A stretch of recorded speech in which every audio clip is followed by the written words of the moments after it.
Testing. Hola, we're for forums. Yeah, all good. Yeah, so Uncle... The ram? The goat. The goats, yeah. It wasn't Uncle Dave's goat. It was Uncle Dave's pub at the time. He had this place, and Uncle Dave, like me, he likes a bit of spliff. And he had a quarter lying around his flat upstairs at the pub. And he must have grabbed it and put it down in the wrong place. But this goat that was residing temporarily here in this yard ate the quarter. Dave, of course, was furious with the goat, but before he could get around to organising any kind of chastisement for the goat freaked out, having eaten a quarter of hash, and started butting the wall of that shed repeatedly. And Dave decided, well, it's beating itself up. I don't need to take any further action. So, today we are going to bridge 86 to 88. Cool. Whilst we're in this pub, we have to talk about living in a village. Yeah. But we also need to talk about, because we didn't touch on the first US and Canadian gigs of 86. No, I mean, that was an interesting time. One of the last gigs we did before America was a massive thing in Naples. It was the Italian Young Communists National Knees Up. And I don't know if you're familiar with the Bay of Naples, but on the Bay of Naples is an enormous seafront. And that was absolutely heaving with people. There were, I would say, at least 20,000 people there. And we had to go and play to this lot. And it went very well. It was a lovely evening. But at some point in the evening, I was being interviewed by this keen young Italian socialist, and he goes, and where is your next concert? And I found myself compelled to tell him that it was in New Jersey. I felt like a right klutz. It was mad, because that was the summer of '86, of course, and right out on the horizon at the edge of the bay, you could see the bloody great American warship from which the planes were taking off to murder children in Libya. And how did you feel when your first week or two in America? How did that feel? Well, we were all good little Euro commies, as our Italian adventure rather suggests, and our initial reaction on landing in America was to do a lot of bristling.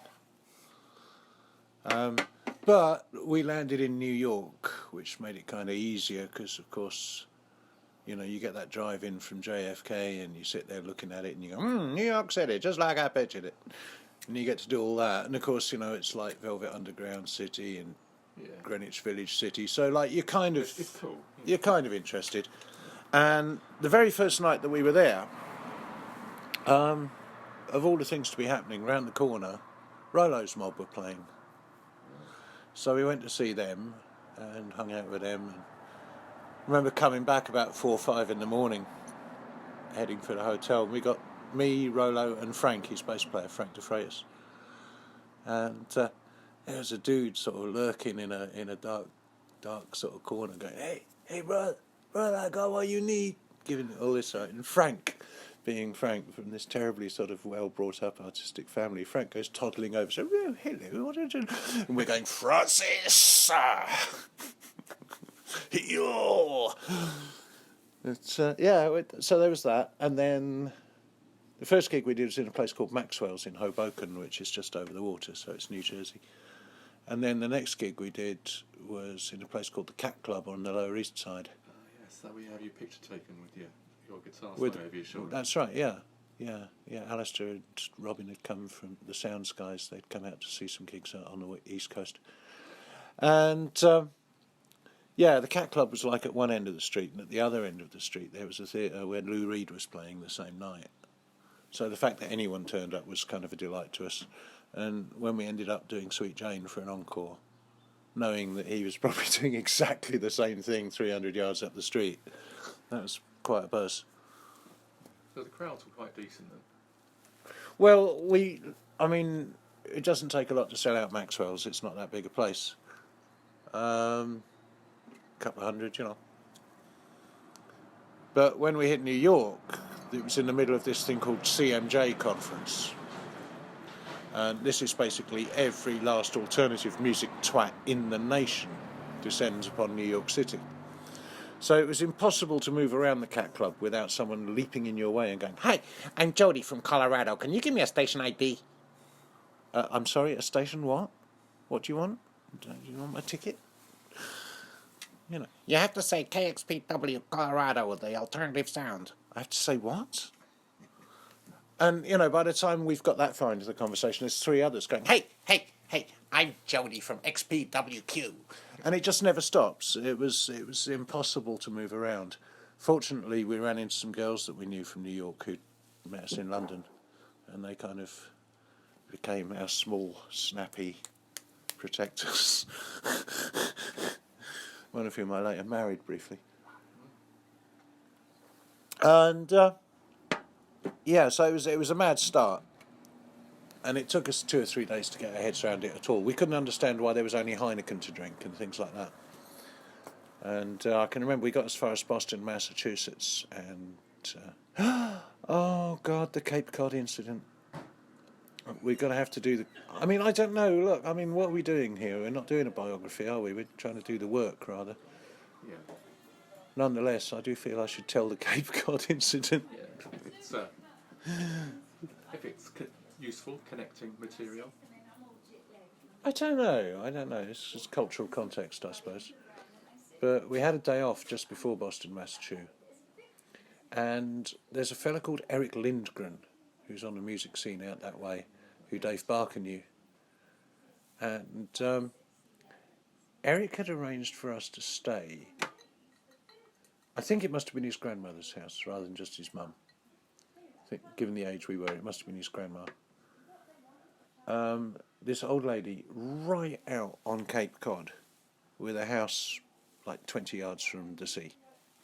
Just, no fences or anything, just a house by the road, a porch, a beach. We got to this place not knowing what was going on and being very sort of slitty-eyed and suspicious. And we were greeted by Mrs. Lindgren with incredible hospitality and kindness. She let us sit there in her house and smoke dope and drink beer, and The Avengers was on TV, and we were happy and not sad. And the next morning we awoke. It was a beautiful summer's day on Cape Cod, down by the beach. Owen and I went into the kitchen, and there was old Grandma Lindgren.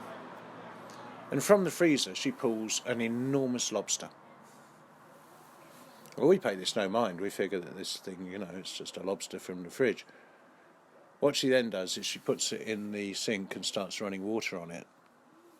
And to our utter horror, the thing starts to move. But it can't do too much moving because its claws have been taped shut. And it's a big old thing, and it's waking up, and we're sort of just being quietly horrified. And she goes, "Here's my birthday lunch." And like this old lady, she's got to be like 82 if she's a day, right? And it's her birthday. "Here's my birthday lunch. I reckon he could be 25 years old." 25 years old. You've got to understand, as we drove out to this place, every 100 yards there's a lobster shack. Yeah. This place is lobster Auschwitz. Just a constant lobster holocaust going on, right? And somehow this wily old so-and-so has managed to reach the age of 25 years old, only to be caught by Grandma Lindgren and queued up for lunch.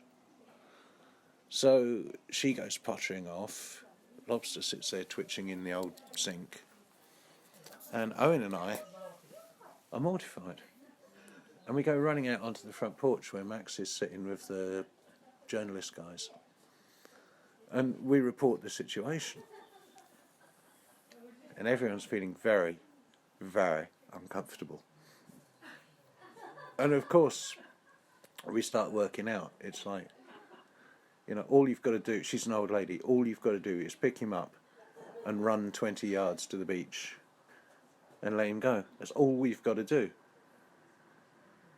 But she's been so nice to us and it's her birthday lunch. What are we going to do? What a quandary. Mental anguish. In the end, we left him to his fate. We thought, well, she'd better have her lunch. And jumping over the 86 tour of the US and Canada fairly quickly, because we're going to move on to the Well, we killed it. We killed it. We had no idea. I mean, 3 months before we went, we'd never dreamed we'd be playing America. We got there and this CMJ thing was on, and CMJ was one of 3 alternative charts they used to have. And on that we were number 2 behind Sonic Youth. On another chart at the same time of the same type, we were number 2 behind the Ramones. And no one had told us a damn thing. So we walked into this kind of, there were just kids everywhere. Loads of the gigs sold out. I think lots of radio play by then, college radio play. A lot of college radio play, tiny bit of commercial as well. And then it got worse. Then we got into Canada and no one had told us, but we were on a major label. And so the Mercury machine went into effect, which meant that I was handed sheets of paper that began with the words 9 and AM. So I could sit in my hotel bed and talk to the Winnipeg Supergrass or whatever. That was pretty dire. And you've told us a bit about Canada before, maybe later tours where the guitar case incident. What's in the guitar case? Oh yeah. We've had that. Yes, the great airport event. Yeah, that was a laugh. Which was probably a tour or 2 later. Yeah. And then 2 or 3 tours later, I think. And then back to Europe, continuing to gig. In '86, you played over 100, I think. Yeah, I mean the big thing that happened between America and Europe was that we finally sort of shed Graham. There was a moment in the middle of the American tour in Detroit where Owen and I were sitting some hotel somewhere and we were talking about the state of Graham, and Owen said, I feel I know him less well now than when he joined the band. And yeah, the guy just had some really weird coping strategies for touring. You told us about bathrooms, yeah. Yeah. That was that actually becomes a genuine practical nightmare when you're living on the road. And I'd probably told you about Ida's Sardian moment where he decided that the way he would express this was by moving in with Graham. Yeah. So by the end of the tour, we were pretty much, Max and Owen and I were pretty much resolved that, Graham something needed to be done. And in fact, in the last desperate days in LA, while we were piling around being hostile to everything that came near us, Graham came shuffling up to me and said, I think I'm going to leave the group. And I thought, oh well, saves me a job then. Because I wasn't looking for, I may have had a slight inkling by then. I'm not into the business of sacking people. No. I mean, give you some idea, right, of how out of touch Graham is with reality. Many years later, I bumped into him in the Road Mender. It's probably about 2000 and something. And he says to me, Pat, I said, Graham, he said, Pat, Sex and Travel, the album title. Yes, Graham, yes. That's like, Sex and Travel, it's like, fuck off, isn't it? Yes, Graham. So like... Finally, the penny dropped. Yeah. And then he goes on to say, so like, you were like telling Dave J to fuck off. Subject places palm over face and acts as though he's lost the will to live. Yeah. Unfucking believable. So you're like telling Dave to fuck off then? Just no connection with the facts at all. He's probably voting for Boris Johnson now.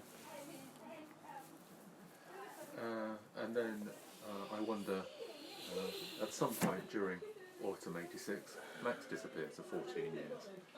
Ah, yeah, but we haven't got to that yet. We haven't even replaced Graham yet, and that's the real problem. Yeah. In the methodology of it, things started to go wrong in the dressing room. Graham went. We didn't quite know what to do about that. We didn't know who to get, but we knew we got a whopping great big European tour coming. Alex Green had returned from living in Sweden, so we took him on to play sax. And in the end, we decided to go for a bloke who Max probably knew best. We all knew him a little bit from Oxford. A guy called Richard Lawn, who was really a guitar player, but he could play a bit of bass, so we got him in. And he was a disruptive influence in the dressing room.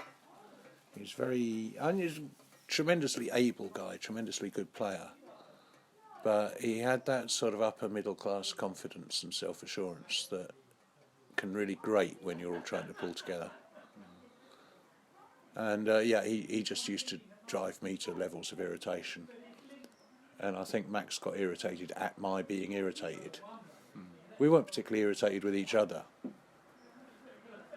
But by then he was working up. He used to work on that song "My Other Life" and a couple of the other earlier solo album songs. His head was there already on that autumn tour. He was like, he'd got the chance to do the solo record, and he was really starting to think about it. And I really needed him more to be there for me, so that I could deal with these two new recruits. One of whom wasn't really any trouble at all, bless. Alex. I mean, he was made to be in that band for a while. But the Richard question. Yeah, he annoyed me. And really, all that famous blow-up with me and Max that everyone talks about, which wasn't really that big a deal,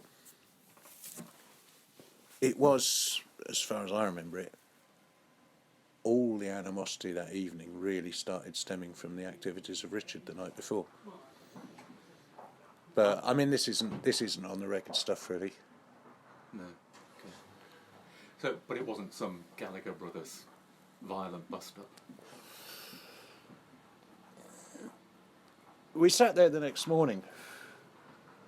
Him and me, we sort of went off to have a little fucking conference, and we sat in this bar in Switzerland together. And it's like, so you off then? Yeah, I'm going to get the train back. Rightio. You'll be alright. Yeah, I know. Yeah, stupid. Yeah. And then he goes, well, at least it didn't turn violent. I went, yeah. And we dropped him at the railway station and we set off, and everyone was a little bit in shock.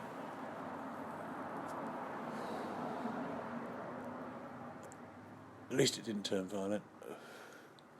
That's when I remembered the table. The table with about 130 glasses and bottles on it being thrown at me.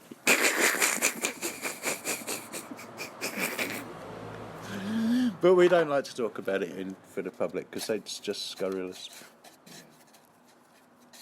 But I have, in my investigations, you can see it on the encyclopedic abc.com. Yeah.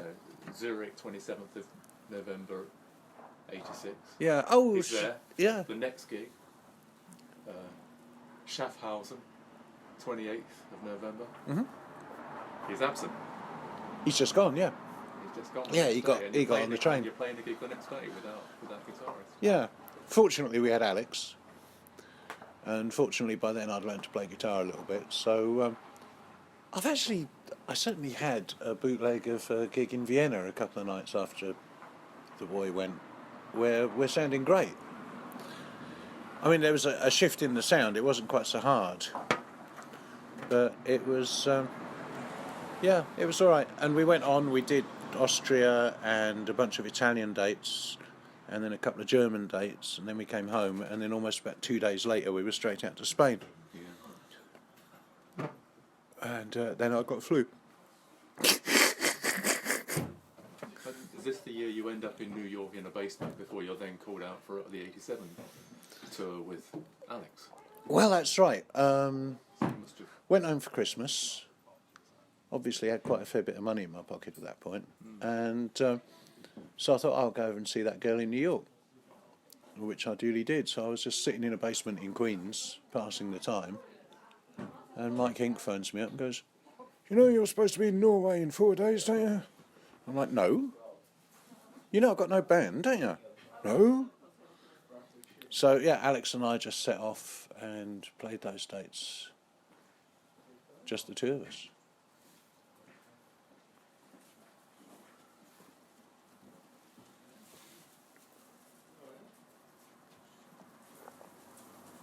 And then, Well, what happened on that string of dates, of course, was that we got as far as Paris. And that was the night that they made us sing La Mer over and over and over again. yeah, you mentioned that. Yeah. And came up the stairs into the dressing room, and there was McGee. Going, "I've come to sign you." I was like, "You what? Your contract's up with Glass." I hadn't even noticed. When was this? What's the date? It would have been February 87.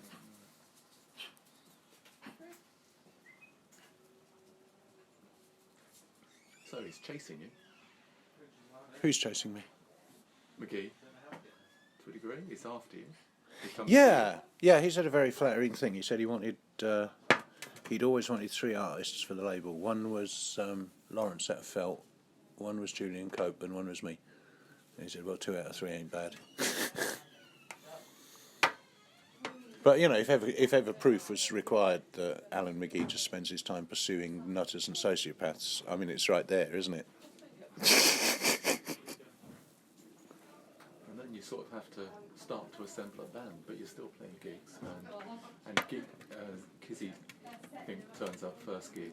Kiz turns up straight away because like he used to. May 87, I spotted the first gig. I thought he appears in Sheffield Uni. Oh, was that Super Cosmic Joy?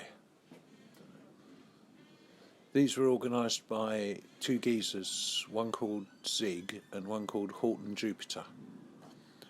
These days, Horton Jupiter is a sort of anarchist chef and DJ in South London. And Zig is Mark Webber, the other guitar player in Pulp.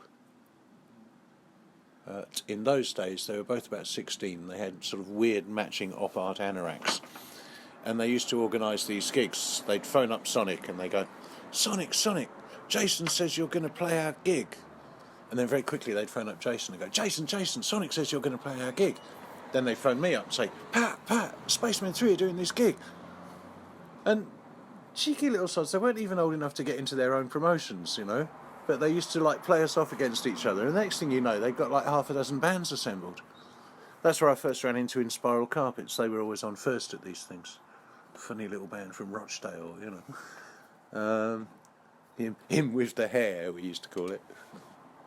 So, you know, I've probably actually spent time around Noel Gallagher at that point when he was roadieing for him, of course, but didn't know it at the time. They're just a pack of northern monkeys. And yeah, that very first gig with me at Sheffield, it was just me and Kiz, and we went on and we started with the song Spooky. And playing away. And there's a bit where Kiz gets to have a bit of a guitar solo, and it was the strangest sounding thing. It was like there was like some kind of limiter on the guitar or something really strange. There was no sustain on it at all. And we got to the end of the first number, and he realised he'd been playing the guitar with the plectrum stuck in between the strings to wait, you know, like where you put them just to keep them there. And yeah, the silly sod just picked up the guitar and started playing it with the pick still wedged under the strings. The start of an illustrious career.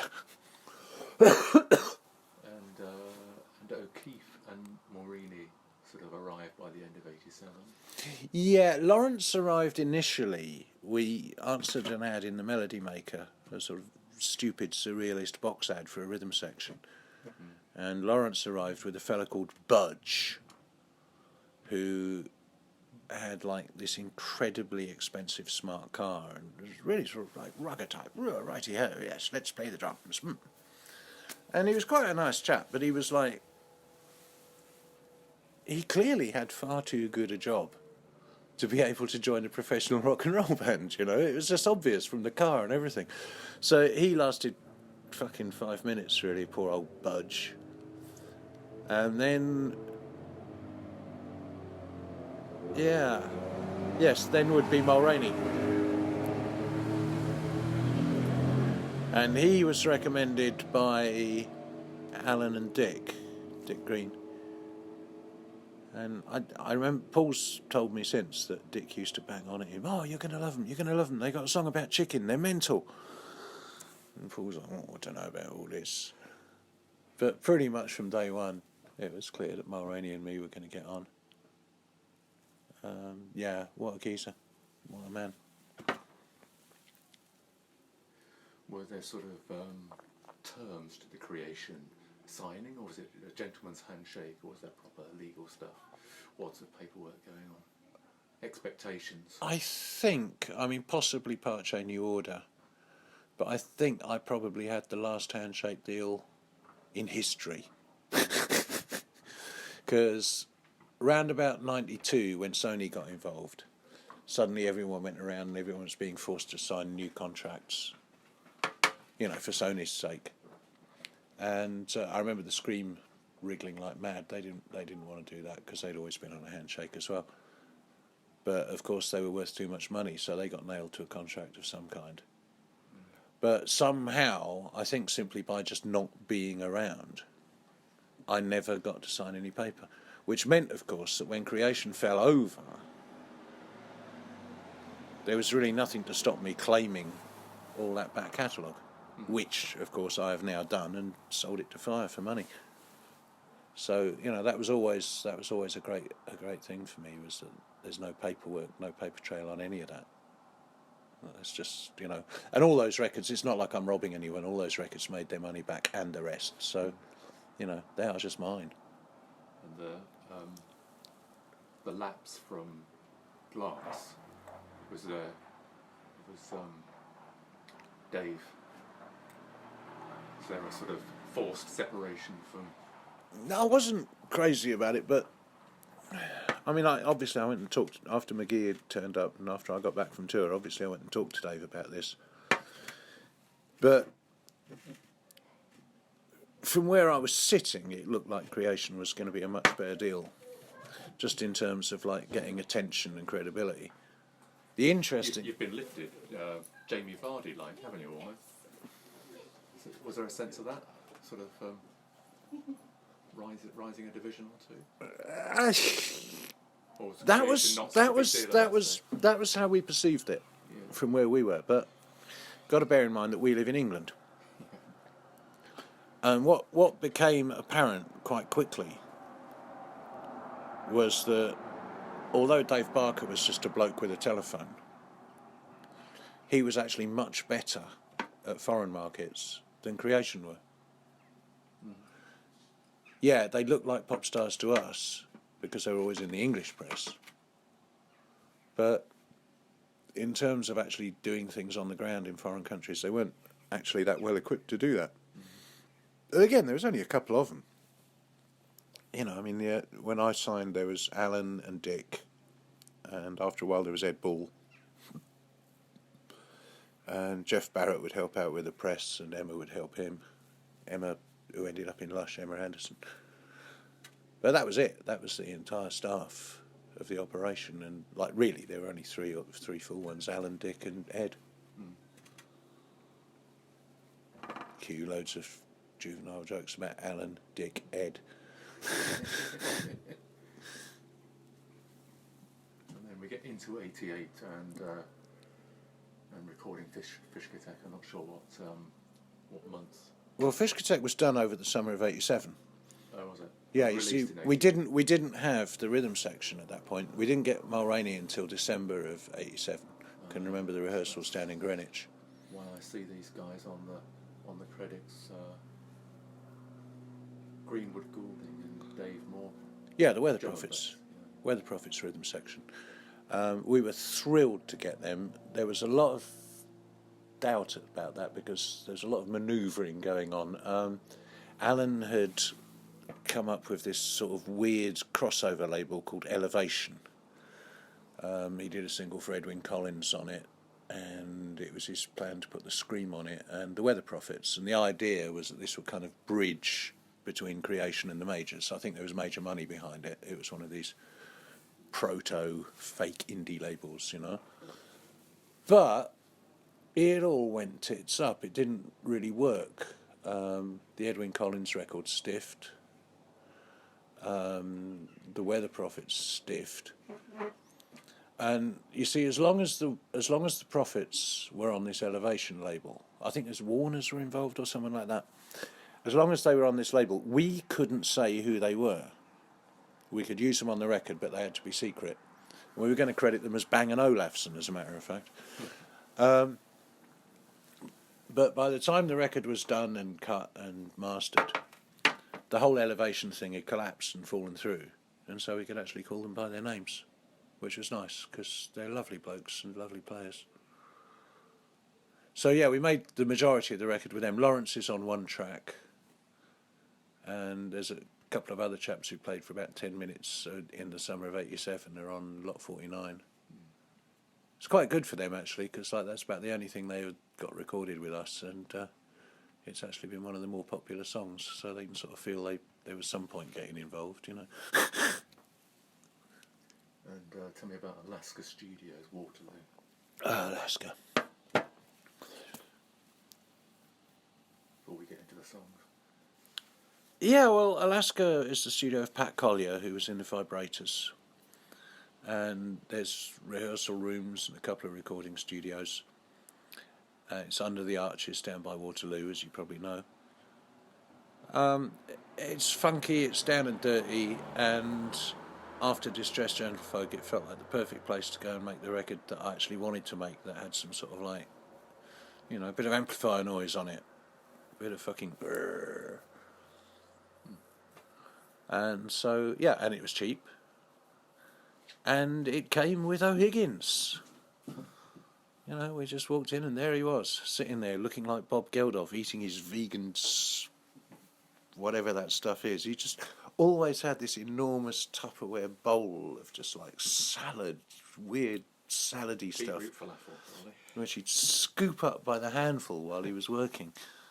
Most disconcerting. And he looked and sounded just like Geldof. Let me get you a pint of that, whatever it was. Oh, the Union. Yes, please. So Do you want to stop that guy, or? We'll keep it running. Okay. Because that'll give Maureen a break in the middle.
Maureen, Maureen, Maureen, Maureen.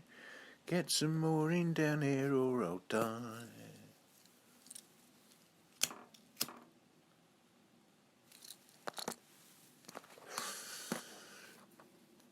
Hey, Kumo.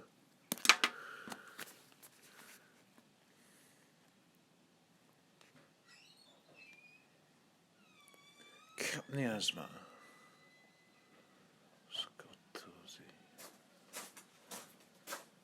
Don't leave my work laptop unlocked in the pub garden. Never mind.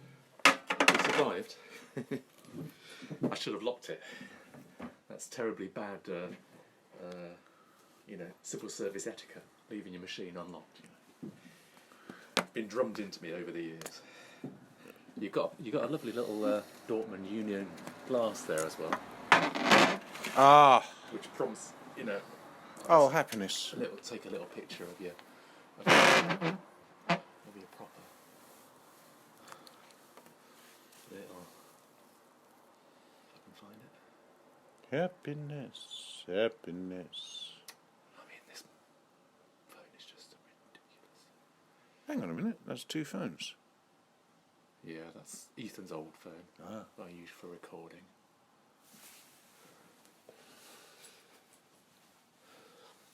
I see your two phones. And add my antique.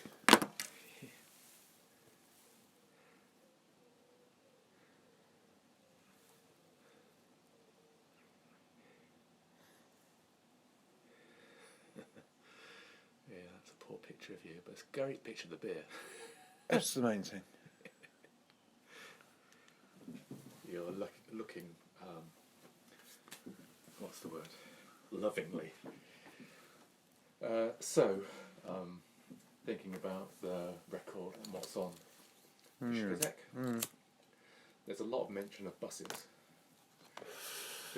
Because and a mention of. So I think Next Move Sideways is a mention of the. There's reference, I think, to some. Next Move Sideways is a howl of protest. Against the next move forward. Yes. Oh, Some sort that of was story. their nonsense they were talking at the time. You have to understand that when I was living here, and by 87, 88 I was living here, in order to go anywhere, I had to pick up my guitar and my amplifier or my suitcase, or all three. And I had to walk 1.5 miles over a hill in that direction until I met up with the A43. And at the end of that street that came out on the A43, on the other side of the road, was the bus stop. I'd then take the bus into Northampton, I'd then get on a train to London, I'd then get a tube train up to Mackenzie Road, and then I would be taken care of. So one day I set out to do this, in 87. And I arrived at the bus stop to find that there was no bus stop. It had been dug up. I was therefore obliged to walk another 1.5 miles along the A43 as far as Tiffield, where I stood outside the Bad Lads' home until a bus finally came and took me where I wanted to go. Well, I wasn't having that. Is a new road being built somewhere? Yeah, it was when they were building the, what now passes for the Oxford Road. Basically, it's like the second verse says. It's like they've got their pretty little toaster with all their nice little old buildings and the rest of it, and they don't want scum like us getting in there. So they route us around. That's certainly the first two verses, so that are pretty much just a literal description of what the hell's going on. And as for the old Romanian saint, that was Kiz, tiptoeing through the road manager's living room sometime in the middle of the summer of 87. We'd become so skint at this point that, because we hadn't done any work, we'd become so skint that we'd become stuck at the tour manager's house in Wandsworth. We couldn't get out. We didn't have enough money to get back to NN. And yeah, in the middle of that, sometime I sort of half woke up in the middle of the night, and I just saw kids shuffling past, carrying a chessboard in the middle of the night. Smoking on the bridge like a tourist by the Houses of Parliament. Well, third verse, things get a little bit inside out, don't they? Like, some songs sound like they're about girls, but they're not, and other songs sound like they're about politics, but they turn out to be about girls.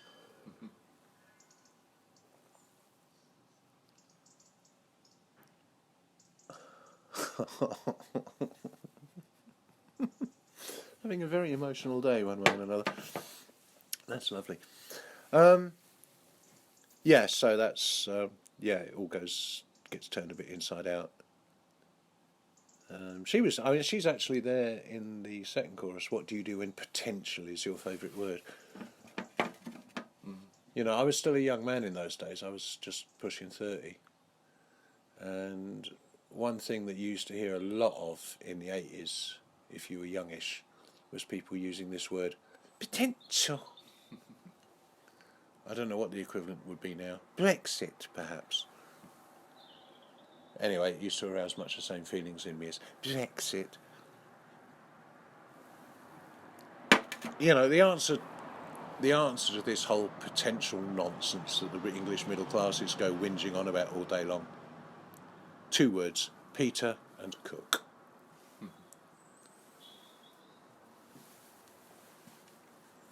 Oh, he's squandered his potential. He had his own nightclub in his own magazine by the time he was 25. Where was he supposed to go? He'd done it all, mate. He was done with you. He was done with you. You could not follow him. You fill me with inertia. Yeah, I think I should have shown you another sort of book I picked up probably at a charity sale somewhere. Was the complete Pete and Dud sort of scripts, I think. I have it. Yeah. I have it. Cool little book. Yeah. No, I'm very divisive about this. I'm very pro Cook and cannot even stand the thought of Dudley Moore. But at some point, there's no separating the two. Yeah, I suppose. I'd like to strike a happy medium. And I suppose it's worth saying that the whole album sounds different because there's no Max on it. Oh, for sure. Yeah, and he I think I read somewhere will openly sort of say that some of your best stuff is during the 14-year hiatus, you know. I don't think it was as long as 14 years. 86. So We were playing again by 91. Oh really? Okay. Yeah, I mean, this is the thing when you're. Maybe not recording again until 2000. Oh, we didn't record again for a long time, but that was just circumstance. Like get the opportunity to record. But it was January 1990, while we were making Coal to the Basement. He invited me to his birthday party down in London, and I thought, oh, there's a turn up. So I went.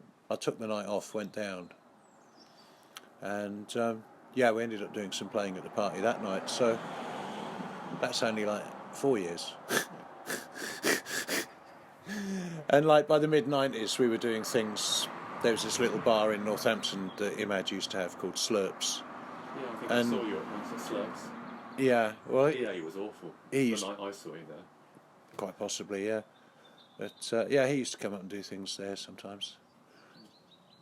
And by 96, we were like, even though the band broke up in 95, and then by the end of 96, the band was kind of like him and me again. It was all very doesn't make any sense. Never did. The song Out of Touch. Out of Touch is. Oh, Yeah. before we get on to that, I just wanted to mention the laugh at the start of Next Move Sideways. Nice to start an album with a laugh, I thought. I like it. It was such a nice cackle that I thought, I'll just leave it there. Yeah. I like little details like that. So, on records, like sometimes at the end of a song you might hear the drum stool move as he gets up or something like that. It's just lets you know that it was made by people and not by a pack of robots working as a committee. Out of touch then, sorry. Out of touch.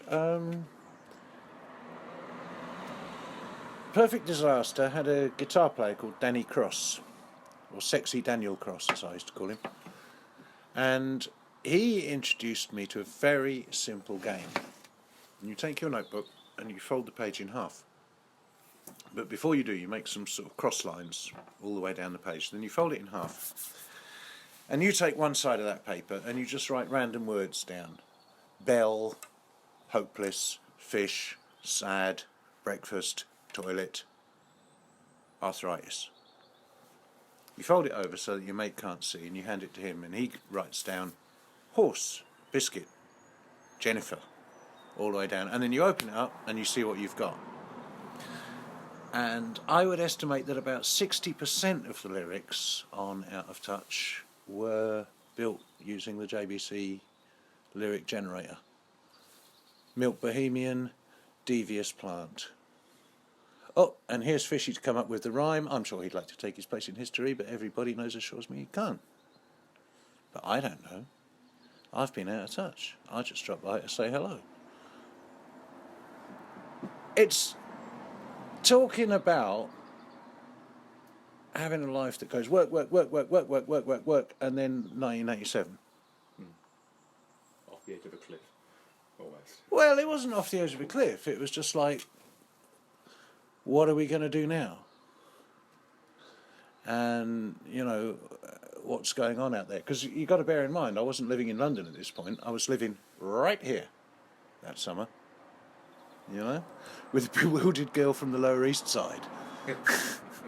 I said to her, welcome to the British Midwest. So, yeah, Out of Touch is about that, really. Kind of self-evident. But David Bowie did some sort of had some sort of lyric generator like that, didn't he followed the Burroughs cut-ups technique, yeah. And I mean, we've done that too. I mean, I don't think there's anyone who's ever heard of those techniques who hasn't tried them out, And later on we got into using oblique strategies quite a lot. Yeah, you mentioned that. Yeah. But yeah, the old lyric generator actually is quite good fun. And there was an interesting development in 2015 where I was showing, to the quartet, I was showing them this. We were out on tour in France, and Graham's boy Leighton had come out with us. He's a lovely chap.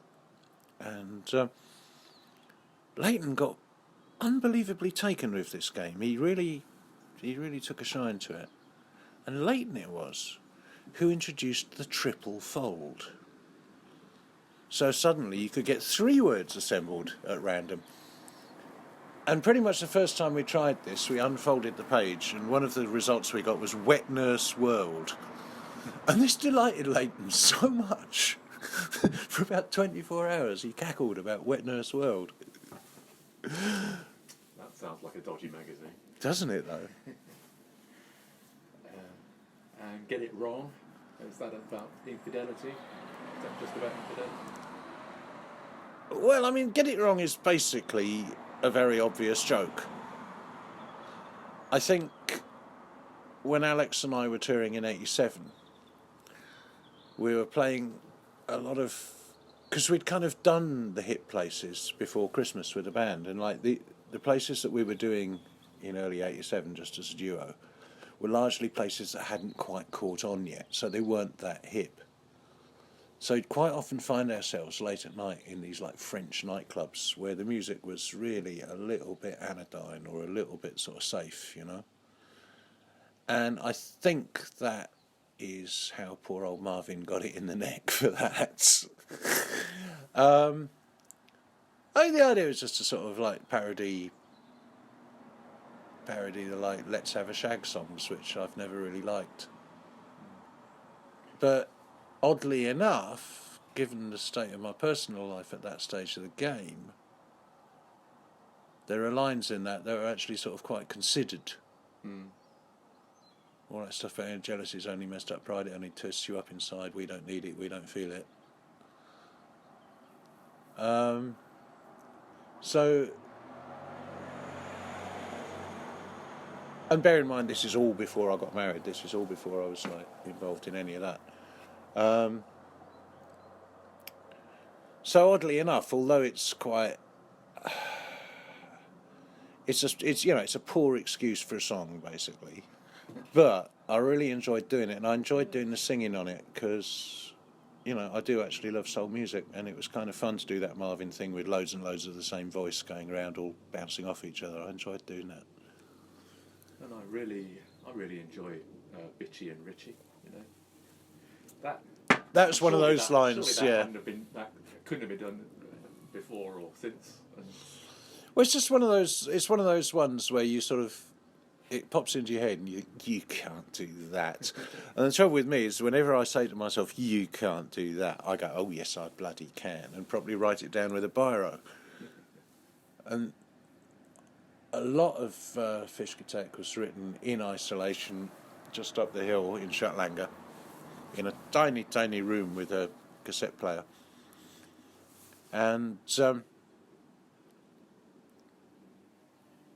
there was a lot of that, you can't do that, yes I can. And there was also a lot of drinking because, of course, we'd had like 2 years of like free drink every night. And we'd all developed really quite serious drinking habits. So when I was writing Fishcotheque, I was A, very isolated and alone, and B, largely pished. And, lines like that, Bitchy, Lionel Richie, you can't, yes I can. No, you can't, yes I can, you can. Just these arguments you have with yourself. Like the time that I dug out the old tape of Caroline Wheeler's birthday present, and I said to the cat, we know a classic when we hear one still. The internal dialogue that goes on, quite often out loud, is absolutely laughable. You wouldn't believe it. You really wouldn't. But I do. I have shouting matches with myself. which takes us inevitably to living in a. Yeah, well, I mean, written right here. I've probably been in this pub that very night, And yeah, it began with the locution, ha ha ha, you're living in a village. And I don't know, like just that Graceland stuff, just that Zulu music got into my head, Is it a calypso style? Would you say it's a calypso? It wasn't what I was aiming for. I was aiming for a sort of South African, Zimbabwean pop style. Oddly enough, we never quite got that until Stevie Gruffalo.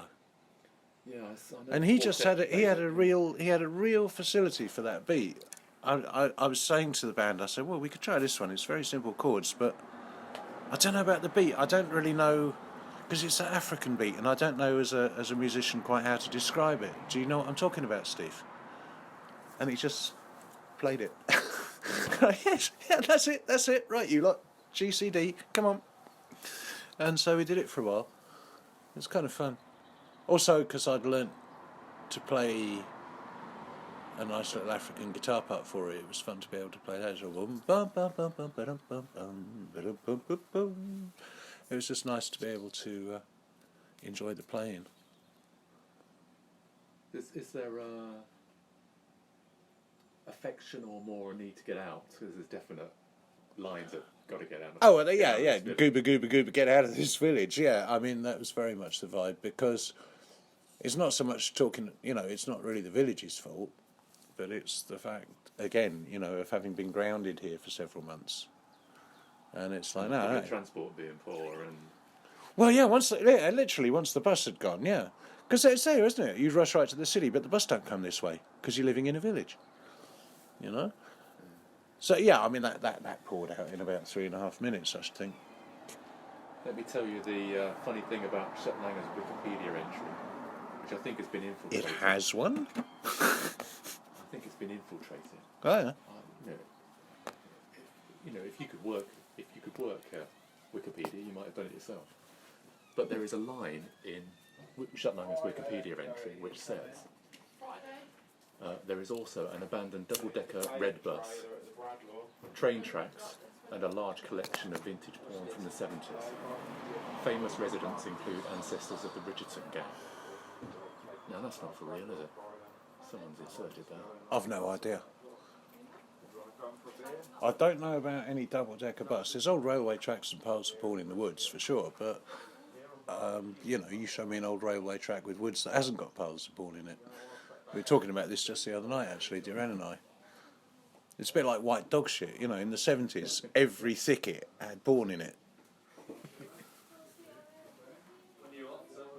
Famous residents include ancestors of the Richardson gang. It just stinks of a fake line that someone's just stuck in for a laugh, I think. I've no idea. I mean, the only people I know that came from here that were famous were Derek Redmond, the Olympic runner. And I often wonder if he might possibly be Nathan Redmond's dad, Nathan who plays for Southampton Football Club. I don't know, but, they're just black men called Redmond. There are probably quite a lot of those, but... Yeah, they were the first black people to move into Shutlanger, the Redmonds. And, yeah, Derek was just a little boy, 9 years old. He ended up being an Olympian. Embraced by the Midwest. The black kids in the village, embraced by the Midwestern white folk. I don't think there was any difficulty, no. It's good. No. And they're a bit of a novelty, I think. Yeah. We already had Indian people living here. But, I don't remember any animosity towards them at all. They were nice people. Talking of white dog shit, there's obviously a mention in living in a village. Oh, well, I mean... Walking on stilts in those days. Shutlanger. No, it wasn't dog shit.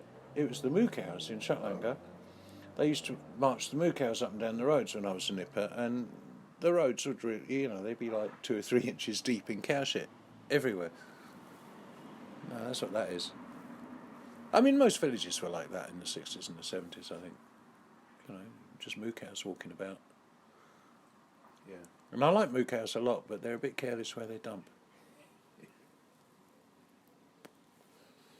Swell is a sweet song, I think.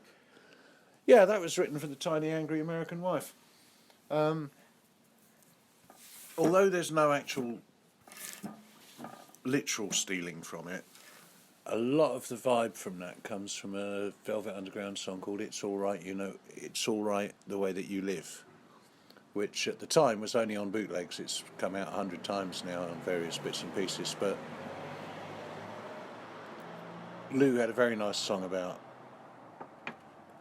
It's just one of those sort of arm around the shoulder songs. It's just like, don't worry about it. It's supposed to be one of those. And so I guess, and again, I mean, what are my experiences of songs that put arms around my shoulder? Well, a lot of them are from Lou Reed, And the Chicks from New York, and the whole thing gets that vibe. I wasn't particularly happy about the rendition. We tried it with that same rhythm section of Preacher and Errol that did Lot 49. But Errol in particular really wasn't quite up to it, so in the end we canned the rhythm track and just rebuilt it with one of those cheapo sort of home entertainment drum machines. We wanted it to sound cheap, And then Lawrence came in and put bass over that. That's the first thing he recorded with us. Doesn't matter what time you get home. Yeah, all that It Doesn't Matter stuff was very much, that was the vibe of It's All Right the Way That You Live. I think that if there is grow up and shut up. If there is a direct lift in there, it may well be that line, it doesn't matter about the streets you're walking down. I wouldn't be at all surprised to hear that turn up in It's All Right the Way That You Live. But again, that was, it did matter at the time, because half the time we were in Manhattan and half the time we were right here. And that's quite a strange thing to do, So to say that doesn't matter, it's a sort of, saying there's more important things. Looking for lot 49. Well, it's pretty I obvious. haven't read any Pynchon. Mm-hmm. Do I need to go away and read the book? It's as good a way into Pynchon as any because it's quite short and it's very funny. It was the first thing of his that I read, and it made such an impression. Because Lot 49, the book, is all about a sinister, alternative, ancient postal service. I know that sounds ridiculous in an age where, like, we've got Whistle and UPS and all these different people, but in the old days when we just had the post office, to read about this sinister underground post office network, it was crazy shit. And it was at a time, 86, 87, when we were starting to get quite a lot of mail. 50 Banks Lane, wasn't it? Yes, Sikorsky's house. Whose house? Earl Sikorsky. Of course. Um, Yeah, I must have written. I'm sure I've written mail to that address. There was a we that little fanzine and all sorts. That Yeah. put out. Yeah, well, Dave Barker said, like, well, all proper pop stars have a fan club. And so we did. And then what we hadn't expected was that anyone was going to write in. We thought it would just be a cool thing to put on the record sleeve, as though we had a fan club. And then suddenly, because we'd put that there, we did. And like these letters they would lift your game, especially in that summer of 87 when nothing was happening.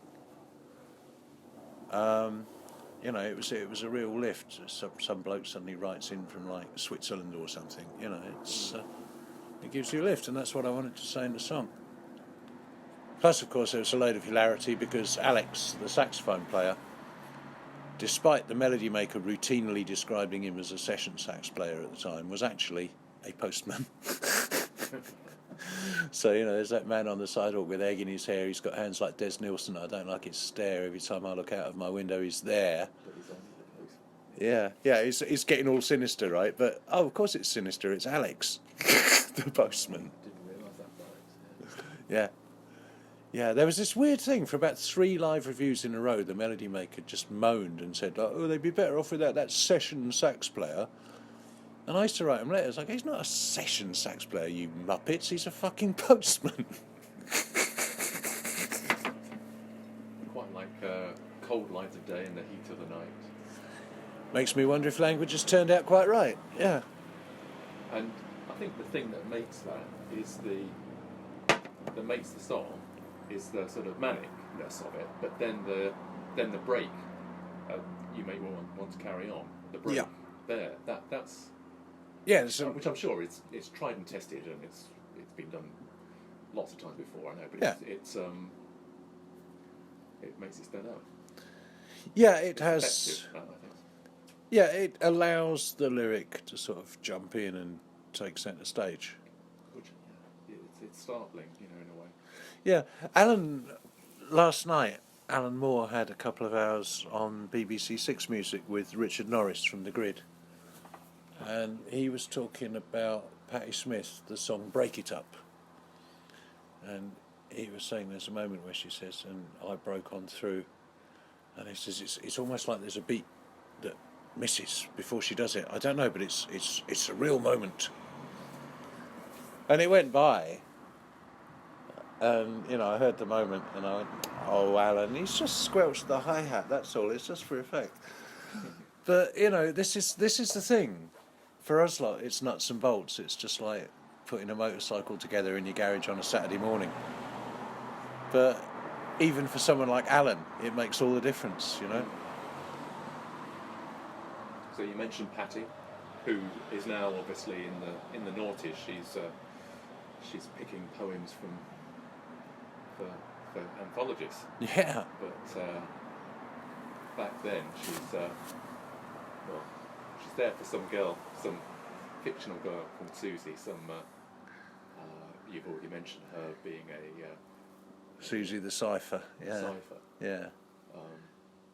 But she was pissing on so many middle-aged ladies in America's dreams there, but it's a cipher, ladies. Sorry. She's, I've had women walk up to me after gigs and say, "Hi, I'm Susie." That's literally happened to me. But I quite like it paints a picture, even if it's fiction. It may not be entirely fiction of when she was 18, Susie saw the Patti Smith. No, that's me. That's me. Yeah. When I was 18, I saw the Patti Smith group on TV, and it changed what I wanted to be. It's, you know, yeah, as I say, she's just a mechanism. And the whole song was like conceived as a sort of howl of self-justification. You know, I was still feeling really paranoid, and I didn't know if I was going to get back in with this record that I was writing. I didn't know if it was going to be enough to put me back where I'd been. And if it wasn't, what the bloody hell was I going to do with the rest of my life? You know? Go back. So Go I back was. to the lawyers. It was quite a not a chance. And it's not that I couldn't do it, but it's no way to earn a living, is it? Making money out of other people's problems, no. I really like the bass line in Susie. I think it sort of trots along.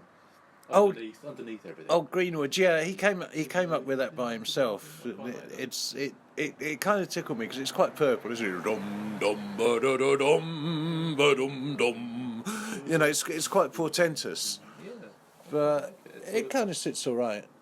Kind of sits all right. I've been flirting with doing Susie now for several months, and I thought I might get it out in Paris, but I just had too many songs to fit in, so it had to go. What's the bit about you just believe your own publicity, you have to live somewhere, don't you see? Yeah, well, I mean, this is the thing. It's 1987. I've been doing it for about 3 years properly, professionally. I've had this little hiatus, and I'm looking over my shoulder. I think it's quite possibly I might be finished, you know. And there's that line: if you don't know what's so good about candy, don't ask Susie and me. Well, earlier that same evening, I put on the John Peel show, and I heard these idiots from Stourbridge going, "What's so fucking good? What's so fucking good about candy?" And I thought, well, if you don't know, you know, if you don't have drugs in Stourbridge, then I can't help you. Pathetic. And then people ask me the strangest questions: such a faith and such an illusion. Yeah, I mean that is just like, Is that an experience you felt that? Yeah. That people would you know, there's a bit an element of pedestal. Yeah. I mean, you know, people. Yeah, of course, people come and you know they go like, "Oh, it's so great! This is such great art." And you're thinking, well, love, it's just doggerel and multi-tracking. You know, it's no big deal. But then, as that verse rolls on, then you get the money dies on it. And suddenly it becomes a product, and it becomes, you know, someone's got this touching faith in a transparent illusion, and somebody else is going like, yeah, right, that's it. You're not seeing your friends. You're doing this, and you know, it's just a sort of. Just like Morris dances. Well, yeah. Again, that's looking over your shoulder. It's like, mate, you finished. You're out of date. This is old hat. You know what you're doing here. And in fact, if you look at where we are historically at the dawn of '88, you know, we've only got 4 months to go until Acid House suddenly explodes and Millwall are guzzling ecstasy, you know. So I wasn't that far off with that. But yeah, it's just and of course the sort of song is made in a way by sonics you could describe as an outburst, you know. It's quite quite an effective outburst. Yeah, no, he was always going to be the man for the job. He was always going to be the man to do that. So he just comes in to stick his guitar. Yeah, you know, I can't remember if he came down. Feedback. I don't remember if he came down to just socialise and hang out, or if he came down specifically to do that. He must have brought his back with him, so he probably came deliberately. Yeah. But yeah, I knew I wanted him to do that. So how does he actually engineer that noise? He turns it up chronically loud. He hits the appropriate bits, and then he goes mad with the old whammy bar. So you get all that woo stuff. He's really good at that. But there was an amusing moment. We got him in the studio, and I'm sitting in the control room, and I'm coming down and talk back. I go, right, so all you got to do, man, is just wig out. It's just D. And he goes, right, yeah. And it goes quiet, and we're like queuing it up. And then he comes back down to talk back. He goes, Pat. I go, Sonic. He goes, which string's D? I shit you not. I shit you not. That guy, you know, he got 2 albums in the can at this point. Which string's D? Tell me again. Show me again. Yeah. Yeah. But as you see, it kind of turned out for the best. Yeah. It was a very social session, that, because Perfect Disaster were working in one of the other studios nearby, and we got them in do some daft backing vocals on the Chicken song. And yeah, they were there. And there's all sorts of people. Knox came in. He was working with Charlie Harper next door with the UK subs. It was great to meet Knox. He sat there and he went, I'm thinking about Charlie, right? He's kind of a genius. And in a way, I suppose he is. And I think also sort of what makes the end of that record, of these lines, what could I do but care? I think it's quite... It's your payoff, yeah. Cool. And of course, Sonic had those away. That was kind of his payment for doing the feedback, was when he did that song Angel on his solo LP. And you actually hear him go, he goes, hey Pat, what could I do but care? So it's like a little payback thing. This is the moment where it starts to get complicated between Sonic, Jason, Phil Parfitt and me, because we're all nicking bits out of each other's songs and then giving each other little, what's the word, acknowledgements, you know. So yeah, I once turned up at this radio station in LA at Loyola University, and the guy there was obviously completely uninterested in this band that had been sent for him to interview. And the first thing we did, he was going into the sort of record racks and just nosing around the records and paying me really no mind at all. And I pulled out Sonic's 12-inch of Angel, which had just come out since we'd left the country. And I was like, oh yeah, I'm on this. And he's like, oh really? Yeah, I'm doing the finger pops. And, well, play the record and I'll show you. So we had Pete singing What Can I Do But Care on that. And then I found that he had Asylum Road by Perfect Disaster. And we were doing Girl Go on the tour. And I said, well, you see, you've got to understand, this Girl Go here, right? This is stolen from this on Perfect Disaster. And if you listen to the French sample at the top end of Girl Go, you'll hear her saying, "Tu as vu toutes les étoiles?" Which is to say, have you seen all the stars? Which is the title of the Perfect Disaster song we're ripping off. Yeah. An hour later, we were still at it. Because, like, he went from, like, not knowing who the fuck we were, like, get this off my shoe, to, like, putting together all these connections, and he was just fascinated. It just didn't stop. And that's what it was like around that period. We were all just vibing off each other and hanging out, and, you know, anything that anyone said could end up in somebody else's song. We'll go back to the Chicken songs in a bit, but thinking about the sort of nice way to wrap up the album with Keeping the Curtains Closed, which is Velvet Sea again, I guess. Mentioned as a bus stop again, and there's a recurring bus stop theme. Yeah, because when it comes around, he'll be as happy as a boy can be. But it's not coming around. That's the trouble. We've established that on track 1, side 1, you know? This is the problem. So what's he doing? Oh, he's doing that thing again. He's walking away again, just like Love Kittens, just like Mine Like a Playgroup, just like My Desert. He's walking away again, and he's keeping the curtains closed. You couldn't make it clearer, could you? Yeah, nice little song. Yeah, we played it the other night, me and Tim. It's the first time I'd ever played it out live. The way best chicken. I always thought, until I looked it up, was Orson Welles. It sounds like an Orson Welles ad, doesn't it? And it turns out to be some guy called... Hello. What's that? Turns out to be some guy called Bob Steele, a Connecticut radio player. That's him, yeah.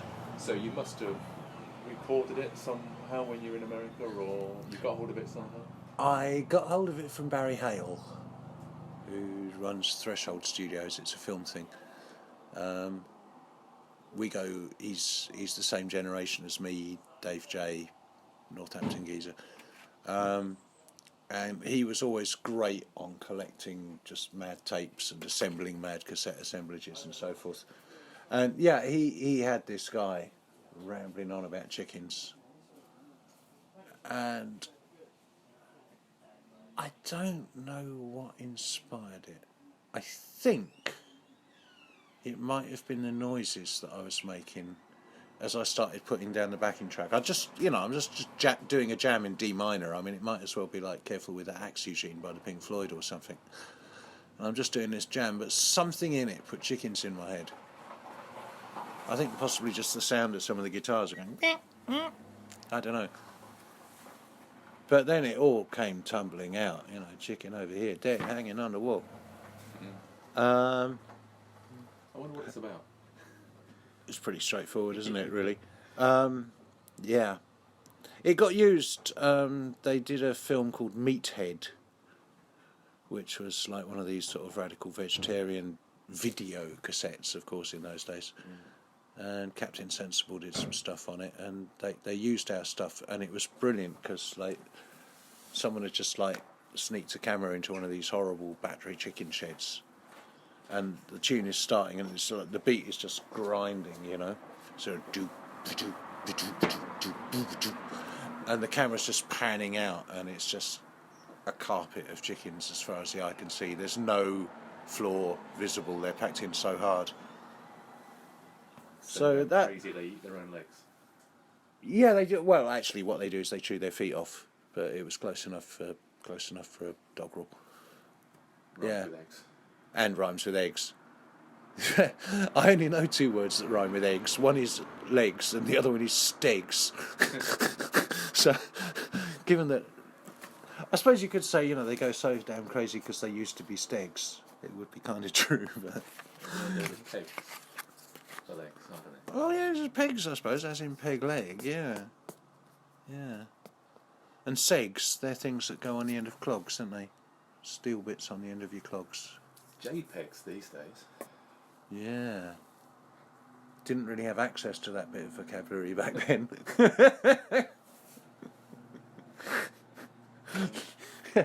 Limited vocabulary artist.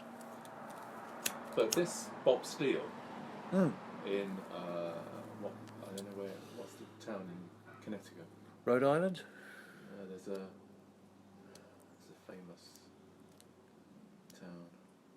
It's not Richmond. I know Rhode Island's a state in itself, Yeah. isn't it?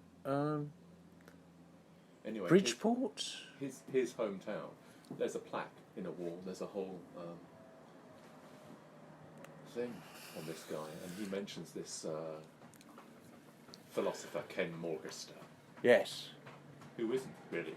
There's another bit of horse Yeah. trotting past. Yeah, ridiculous. I mean, when I was around these parts as a kid, and even as an adult, you'd never see me walking on or by the road. I'd always be out there. So why are they on animals in the road? Because they're fucking entitled bourgeois filth, that's why. I want to bring everyone to a bleeding standstill for their own personal convenience. And then the last thing on the album we haven't mentioned is Chicken Town, the thing that's been half murdered by that band. Oh, it's not the only thing those poor sods half murdered, but you've got to give him points for trying. Yeah. Yeah, well, It paints a nasty picture of Chicken Town. It's yeah, I mean, to some extent, it's justified.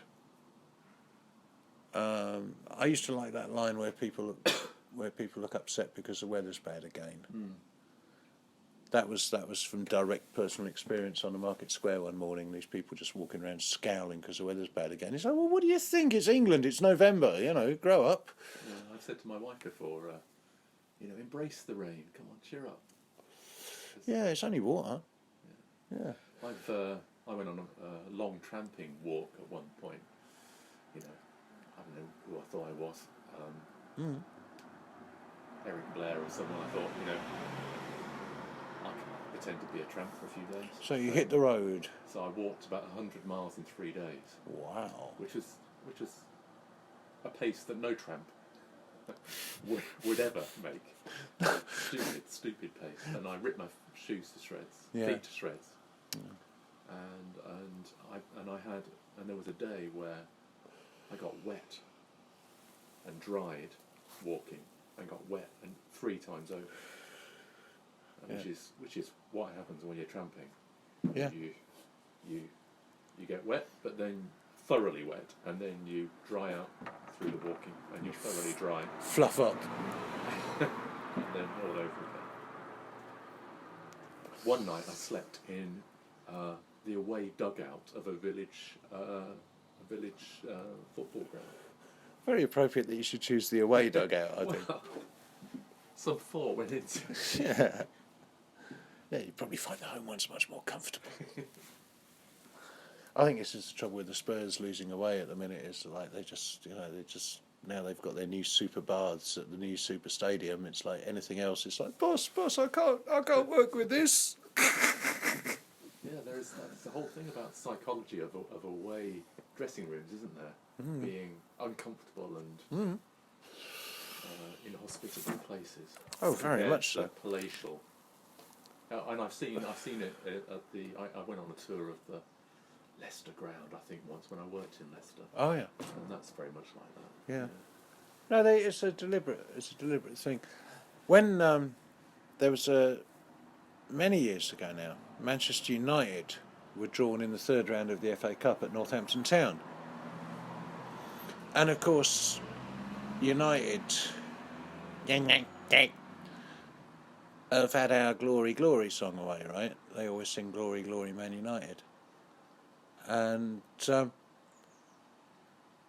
about 6 weeks before the game, my mate Curtis showed up, and he had got hold of a CD copy of that lost Joe Meek album, I Hear a New World.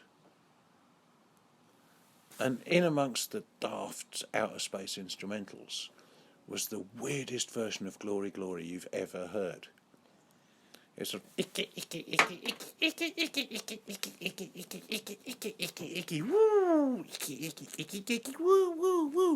mental space age Joe Meek music, right? Of the Glory Glory song. And I thought if we could get that to Northampton Town and they could play that as United come out, that would really mess with their heads. It's your tune, but as you've never heard it before. But sadly, we didn't pull it off, and United won the game. Well, we finished off Chicken Town, German Shepherd. I like some of the references, some of the lyrics in that German Shepherd men. And as I said before, the Billing Aquadrome, but empty fertiliser bags and so on. Yeah, empty fertiliser bags were a big part of my youth. Used to sit on them and slide them down the side of the old railway embankments. So, like, empty fertiliser bags were our sort of toboggans, Yeah, I like some of the lyrics in it. It's not... I sometimes feel a bit churlish for writing it because, I'm quite fond of Northampton. Yeah. But when you get up to the sort of administrative end of things, if you get up to the people who are actually allegedly running the show.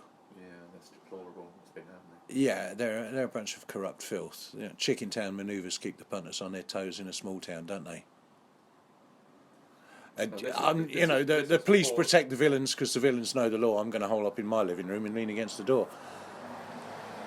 You got to understand, if you're going to move into Northampton, it's going to take them 25, 30 years before they talk to you. And they weren't talking to me yet at this point. And this was before they were, spending millions of pounds on fictional football signs and all sorts of stuff, and generally bankrupting the place. Well, the Cardozas had yet to sink their teeth into the town's money, yeah, but it's just really, it's just a general criticism of, like, corrupt small-town bourgeoisie thinking, And also that kind of preemptive, scornful resentful thinking among the supposedly working classes that allows the knobs to get away with their outrages. You know, if people sit there and go, oh, they're all the same, man, and all that sort of nonsense, then yeah, well, there you go. You've just voted to be shafted right there. You know, if you really think that, if you really can't distinguish between like Dennis Skinner and Michael Heseltine, if you really can't tell the difference between David Lammy and fucking Laura Koonsberg, you know, you're talking nonsense, my friend. You're just throwing in the towel. You're just voting for the far right if that's what you think. What did you say in Paris about your parents and the bourgeoisie? Oh, I said I was eternally grateful to them for giving me a slitty-eyed mistrust of the bourgeoisie.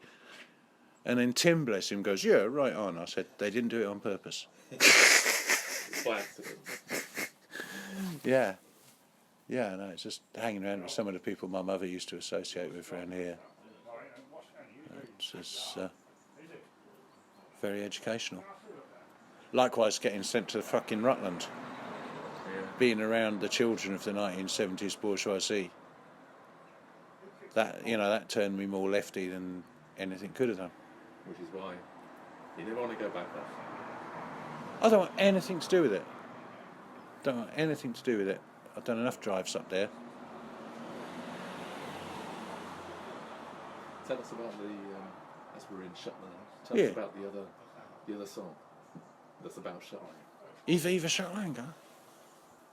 Oh, this year I'm looking for a change. Viva Shutlanger. Down where the cats have got the mange. Viva Shutlanger. If you fancy a spot of something. If you fancy a spot of Hesketh's game, perhaps. Or cold bacon clanger. Or Hesketh's pheasants by the score. Shutlanger, por favor. Yeah, we used to sing it right in there. It was quite, when Dave had it, there was a lot of folk singers used to come down. And one night, Max and I, we came in and we were a little bit unsure of ourselves, so we went in the posh downstairs bar. And we found ourselves sharing the posh downstairs bar with 13 accordionists. That would be a murder of Oh, it was a catastrophe. It was a mass murder. It was mass murder in a multi-story car park. It was just, oh man, it was insane. Because, they wouldn't all be playing the same tune. There'd be 2 or 3 gathered around learning one tune, and then there'd be a couple over there learning another tune, and we'd just be sitting there going, I can't stand it. But yeah, it used to be a jolly spot in those days. And on a couple of occasions people drank so hard that they came out at 2 in the morning and were found dead the next morning by the bus shelter. Which eventually, sadly, of course, led to Dave not having the pub anymore. So this other Shutlanger song is of your invention? No, I didn't write it. No, it's how should we put it? Trad R. No, I don't know who came up with that.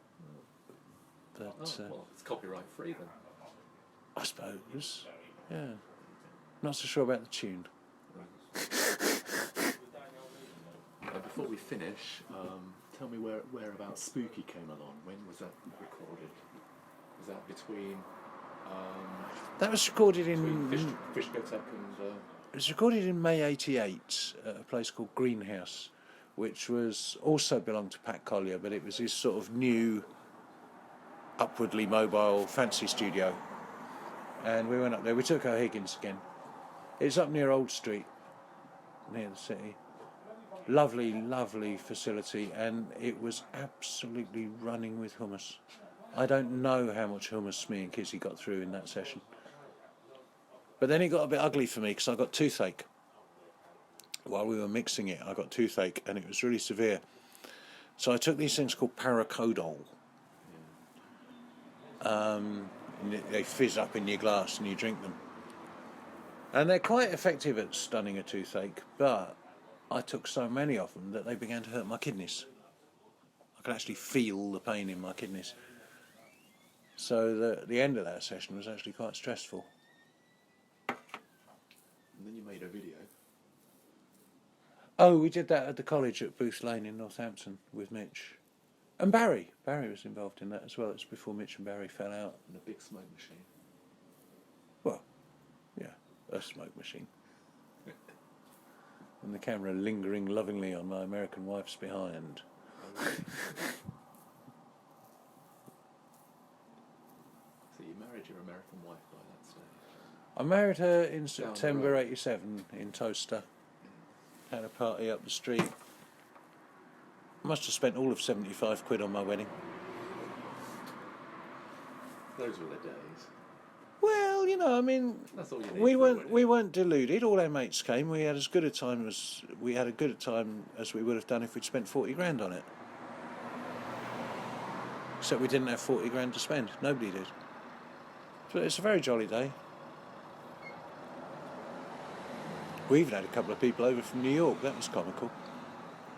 Phil Parfitt from The Perfect Disaster kept chasing this girl Sabrina from New York, who's sort of like... I once heard Sabrina in 1986 in New York complaining because she was only on $70,000 a year. And yeah, she came over here for the wedding and spent most of her time being chased around the woods by Phil Parfitt. Oh, how we laughed. But then again, me and the missus got out fairly early in the evening and headed for Amsterdam. What carnage was left behind, I will never know. My parents are far too diplomatic to tell me what happened later. So it's a proper family do too. Your parents were around. Yeah, and her parents came over as well. I think they were thoroughly bewildered by the whole thing. What has she got herself into? Yeah. Vintage motorbikes. Maybe time to think about getting a less vintage exhaust, eh? That'll do, I think.